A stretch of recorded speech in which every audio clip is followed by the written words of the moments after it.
Hey everybody, it's Irene with BrainStormAcres, and today's another cleanup day. I know, it happens every week.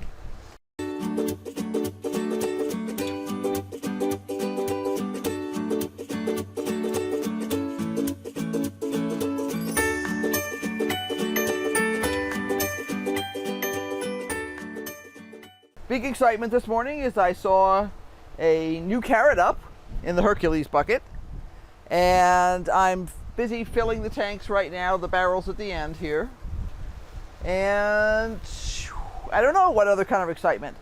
Mostly everything needs a good fertilize today. Things are growing very well, but it's that time when they really need that little extra hit. So I'm going to be hitting everybody with a little 20-20-20 and micro boost. We'll see how this goes. So it's going to be super noisy, so I'm probably just going to turn off my microphone for now because I got the fan running there. It's currently 61 outside and I'm in the greenhouse, so that fan's running there and that fan's running there to try and clean out some of the heat that's in here, because it seems ridiculously hot because it's been, you know, in the 20s. So I need to get to work.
Okay, well, that's pretty much it for in here this morning.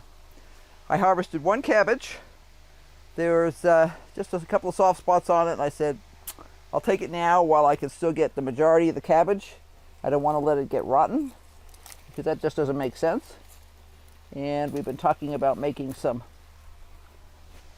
coleslaw, and that would be a perfect solution. I also took a good look at my broccoli. The plants down at the very end here in this bucket, these are Atlantis, and we've actually been harvesting off this bucket since Thanksgiving. And my big question this week was, do I keep harvesting or do I say enough's enough and chop them down? Well, you know, I got an awful lot of broccoli off there today, a whole stack of side shoots. Between those plants and the other plants in here, all the side shoots, I probably have about, I'm guessing, 3 solid meals of broccoli for the two of us. I also harvested 3 main heads off this marathon broccoli here. So far the results for the broccoli test, I have 3 varieties. I have Emerald Crown and Atlantis, which I got from Johnny's, and Marathon, which I got from Haas. They have all produced very well. They have tolerated the bad growing conditions we have here. Hot days, cold nights, you know, really cold nights when it got down to, you know, 15, 16 in here. I do run a small heater in here to try and keep it above, say, 22, but sometimes it gets colder than that down at this end. So they've all done well. In terms of flavor, and flavor is a very personal thing, they all have a good broccoli flavor, but Emerald Crown and Atlantis are slightly sweeter than Marathon. All of them are great, but if I'm being really picky, now in terms of earliest production, our earliest production was definitely Atlantis, followed by Emerald Crown, and then by Marathon. I'm not concerned about that because what counts in the long run is what kind of production I get off of them. So far, and I do say so far because it's not over yet, so far Marathon does not look like it produces as many side shoots as Atlantis and Emerald Crown. If you're the kind of gardener who wants to just harvest the centerpiece and basically cut the plant down and go and move on to something else, I would say Marathon is perfect for you. If you are like me and want to string it out, basically I have baby plants in here. I have baby Emerald Crown and Atlantis and, and Tiara and other, those are cabbages and other things like that that are coming up. That's fine, but I want to get as much out of the existing plants as I can before I have to resort to the new plants. And these ones I'm hoping will carry me into the beginning of summer. So now remember where we live, our last day of frost is May 15th. Okay? It can actually be much earlier than that, but we've also seen it be more closer to June 15th. And so far I'm not getting any kind of a clue out of the weather service this year as to what it might actually be. So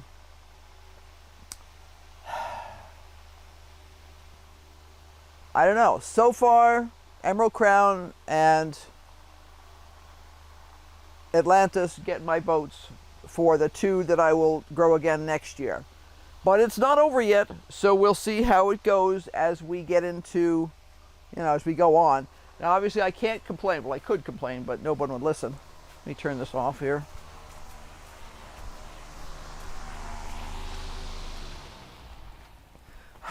I turned off the other fan, but this one's still too loud. Anyway, to be able to say that I've been harvesting off of these 4 Atlantis plants since November is like a pretty significant thing. Generally speaking, these 4 plants will give me enough every week for at least one meal. That's not the center shoots, that's just the side shoots that I get. And then I've got 2 more Atlantis here, and then I get over into Emerald Crown here, and you can see there's a difference in the color of the leaves and stuff here. These are Emerald Crown, these are Marathon, these are Marathon, these are Emerald Crown, or Atlantis. Those are Emerald Crown. So there's definitely a difference in the production. I'm happy with all of them, but so far Emerald Crown and Atlantis get my big vote. Atlantis never puts out a giant center piece. So if you're looking for the big heads, do not grow Atlantis. They grow a smaller center head and then like a gazillion side heads. And that's what they're called, a mini broccoli. In other words, they don't ever put out one of those big monster heads like you could sometimes see in the grocery store. If you're looking for monster heads, I would definitely go with something different. If you're looking for the smaller stuff like we are, I would go with Atlantis and Emerald Crown. One of the things I like about both of those is that when I get, let me grab a side sprout here. When I get the side shoots, they'll have a couple of small leaves on them like that. We eat those leaves.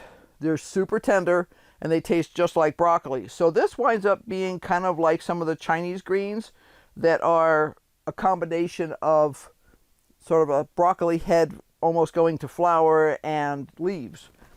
Like a chum soy sort of a thing. So we did grow choy sum chum soy. I forget which one it is. We'll put it out on the screen. A couple of years ago, last year maybe, and we found it was very, very attractive to bugs. And even in the winter, it seemed if there was a bug within a 40-mile radius, it would find us. So I haven't been in a hot hurry to try it again. We love the flavor, so it was very frustrating. It's not the same as broccoli, but it is in the cabbage family. We didn't feel like it did wonderful things here, so I don't know if we'll try growing it again this summer. But this works super well in all kinds of stir fries and stuff. Sometimes we just like do a quick saute with some butter and eat it that way, or a quick, steam and then put a little bit of butter or something on it. Can't beat it. It's delicious. So yeah, that's where we are right now. In terms of the seedlings I transplanted, everybody's doing really well. Got a couple of tiaras here, a couple more down here. This one tends to get bonked a bit, so I probably need to turn him a little more sideways somehow. I don't know. It's an awkward situation because you kind of bump into them when you go by. Sometimes when you're crashing around, and they kind of get crashed around by the covers at night. We show no sign of getting particularly warm at night yet. It's always a blessing and a curse at the same time. I would prefer that it stay 30, 32 at night. I wouldn't have to run the heater as much, and I wouldn't cover these plants at night. I don't get to have my choices sometimes. So we deal with whatever we get. The Mokum carrots, which have been up for a while, are getting true leaves now. They're nice little feathery things coming in here. I'm seeing a couple of plants here that now have several. About 50% of the plants actually now have true leaves. Actually, since yesterday, because yesterday they just had their silly little start leaves. And I did notice this morning that this plant here, this pot here, which is Hercules, has they're too tiny for just a camera to show, but there's two or three little carrots coming up in here. So we've started on here, so I need to mark that down as first sprout day. The Emerald Crown and Atlantis are doing really well here. The purple bok choy that Deb and Bev gave us is doing great. I just gave everybody fertilizer today. These are the Brussels sprouts, and they're doing great too. They're really springing up, which is great. Here's the bok choy that I transplanted the other day. It's obviously very happy. These are kohlrabis, so they'll be coming in behind these kohlrabis. It's about time to start harvesting. I've got one in there right now that we could use that we'd be very happy to eat. But right now I'm up to my armpits in broccoli, so I'm not going to do that. We have the two cabbage that we got from Deb and Bev are very happy back here. And we have aphids. Fascinating. That really makes me wonder, because we haven't had any aphids at all, and they were having trouble with aphids. So I'm kind of wondering if these came with aphids. Okay. I've been watching everybody, because at this time of year you can start getting some stuff. We have now got aphids in here, so I'm going to have to do something about that, because that's not cool. I have my suspicions that part of Deb and Bev's problem is their source of vegetables, that they actually brought in aphids when they got new vegetables. You can look them over really carefully, and it can be really hard sometimes to see that you have bugs. I mean, if there's a bad infestation. But I've been watching these plants every day, and I've been watering them every day, and it's just today that I can really see the aphids on here. So that's not cool. I'll have to get in here today and spray those. Aphids can be really hard to get rid of. So we'll see. I do not want anybody else catching. Aphids are kind of the ultimate cootie. So we'll have to see what happens there. Anyway, let's see. My spinach is doing really well. I've got some true leaves on here now, just a few. And in general, doing well. It's time for more brainstorming. I have to do some figuring out. I have to double check the last of my seed thought processes and make some final decisions. My goal is to actually place 2 orders today.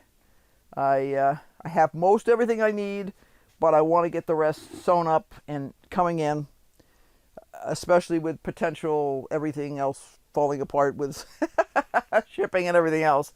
I just don't want to get caught in that thing. If we had to do without completely at this point, could we? Yeah, it wouldn't be very much fun, but we could. But I don't want to. I want to really have access to good seeds. So normally by now I would have it completely sewed up. And I'm close, but I'm just running, like a couple of weeks behind this year. Very frustrating. Usually, if I'm buying a whole batch of new seeds, I place the order in either December or January, to be honest. And here it is February, and I haven't placed all of my orders yet, so that's not cool.